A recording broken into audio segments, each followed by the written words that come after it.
The quietest voice in the room often owns it. People chase what feels scarce, and silence makes your words feel expensive, dangerous, and impossible to ignore. That is why the slow voice can bend attention into obedience. Scarcity begins before the sentence ends.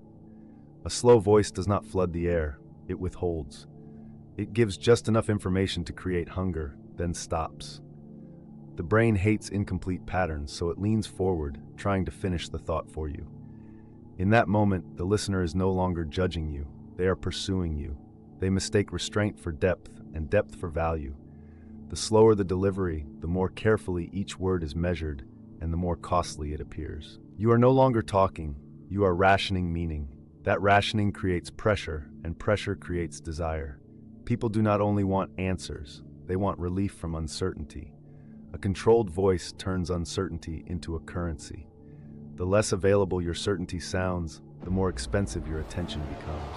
The second mechanism is temporal dominance. Fast speech looks needy because it begs the room to keep up. Slow speech forces the room to wait. Waiting is not passive, it is a submissive act disguised as patience. When you control pace, you control emotional metabolism. The listener starts synchronizing to you, not the other way around. That synchronization is the first step toward influence. They begin to anticipate your pauses, lean into your timing, and protect your silence because they have invested in it. Here is the chilling part. The mind often confuses delay with importance.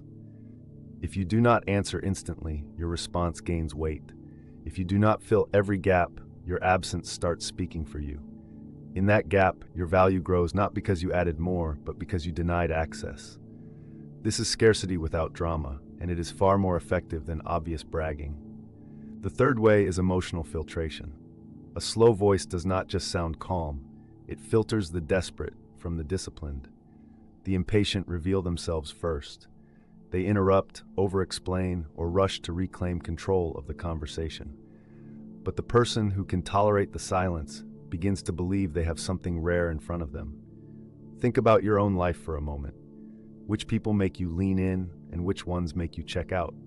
Usually, it is not the loudest voice. It is the one that makes you work to receive it. That work creates psychological investment. Once people invest effort, they protect the value of what they worked for. Now your silence is no longer empty. It is a test. Those who pass it start assigning you authority they did not consciously agree to. They obey the frame because they helped build it with their own attention. The fourth mechanism is status through restraint. Most people reveal too much too soon because they fear being overlooked. The slow voice does the opposite. It reveals less and implies more. That imbalance creates tension, and tension is magnetic. When every sentence feels deliberate, people assume there is a hidden structure behind you, a private logic they have not earned access to yet. They begin to project competence onto your restraint. In psychology, projection is dangerous because people will decorate silence with their own fantasies. They will tell themselves you are wiser, colder, more selective, more powerful, and once that story takes root, they defend it for you. The slow voice weaponizes that self-generated myth. It makes the audience build your reputation in their own mind, which is stronger than any direct claim you could make. You did not announce your value, you made them conclude it. The fifth way is fear of loss. Scarcity works because the human nervous system treats access like a privilege and withdrawal like danger. A slow voice creates the impression that your attention is not guaranteed. That uncertainty activates pursuit. People become careful, compliant, even generous when they sense that your presence can vanish. This is why controlled silence can feel more commanding than open aggression.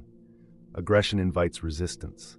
Silence creates suspense. Suspense makes people fill the void with their own anxiety, and anxiety pushes them toward resolution. They ask better questions. They soften their tone. They concede more ground. The power is not in saying less for the sake of mystery. The power is in making every pause feel like a possible loss. Once someone believes your attention is scarce, they stop demanding it and start earning it. Now you see the architecture. The slow voice does not merely communicate. It controls expectation, time, and emotional access. Used carelessly, it becomes manipulation.